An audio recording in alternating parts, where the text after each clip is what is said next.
Hi, everybody. Dennis Prager with Fireside Chat number 309. I didn't even have to ask Megan the number. Those of you who are longtime devotees of the Fireside Chat may have marveled at my ability to give the right number without Megan's help.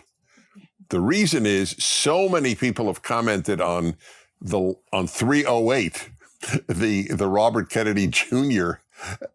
Fireside Chat, that I remembered, well, if that was 308, by golly, this is 309. One word on that, I enjoyed it, and apparently many people did as well. My task was to bring a very important person to your attention, and to have us understand some of his views, and I think that it was helpful in that way.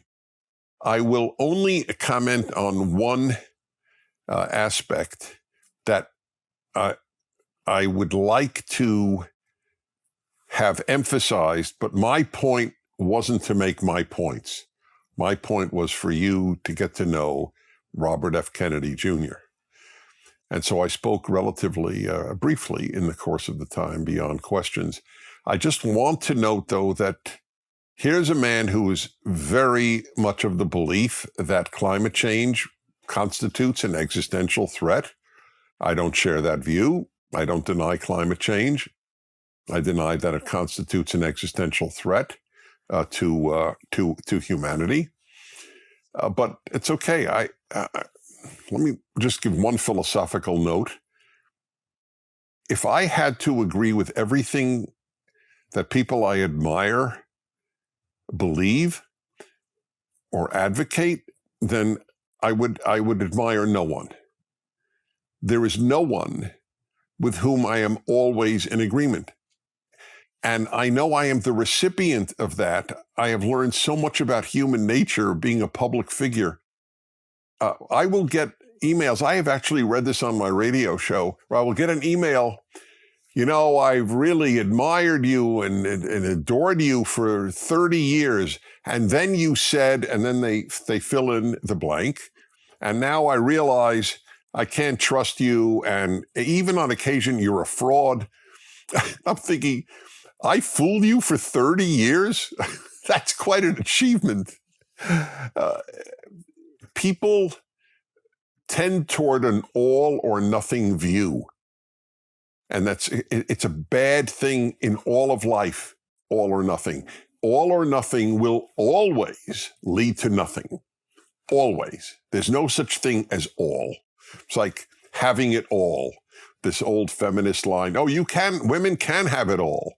After all, men have it all. Really? You know a man who has it all? What does that even mean?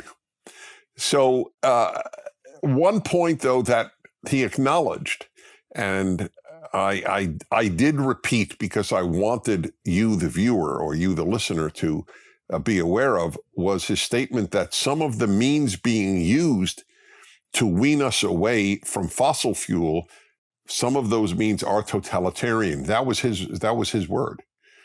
And that is, to me, and that's when I spoke about the horrible consequences of really terrible economies, that frightens me.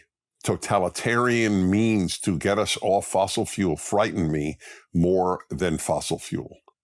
So I just wanted to reemphasize that though we differ on the nature of the threat, we don't differ on the means that are being used to counter that threat. All right. So many of you may be aware, we put out a great series called Leo and Layla, brother and sister who go back in time and meet great figures from the past.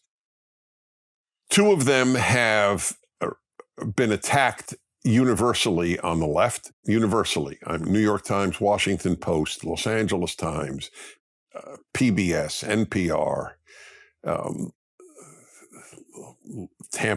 the Tampa Bay Tribune or Times, I think it's the Times. Virtually every city's major newspaper has attacked PragerU, and specifically over two Leo and Layla videos for kids. And it's important to remember it is for kids. And they are the ones of Frederick Douglass, one of the greatest leaders. I won't even say one of the greatest black leaders, just one of the greatest leaders in American history. And of course, a black leader. And the other one was Christopher Columbus. I'll deal with Columbus another time. I want to read to you typical attacks on the Leo and Layla meet Frederick Douglass. Frederick Douglass was born a slave, basically. And I read his entire autobiography, a very long and spectacular book. Every one of you should read it. It is relentlessly interesting, and his English it embarrasses me when I think of how English is written today compared to the way he wrote it. And I took out some quotes from him, written by him, to refute the attacks on PragerU. But let me read to you two examples of attacks. I almost picked them randomly because I have page after page after page just of the article URLs. That's all, just where to click to see them. I'd like to remind you, as I do each week, that the rest of the Fireside chat is at PragerU.com. The reason we do it is a sad one, I admit it. It's because we don't know when the day will come when big tech will simply not allow our Fireside chats to continue on their social media. Therefore, we ask you to go to PragerU.com. The easiest way is just to get the PragerU app and start watching each week through either the app or directly at PragerU.com. So we continue at PragerU.com.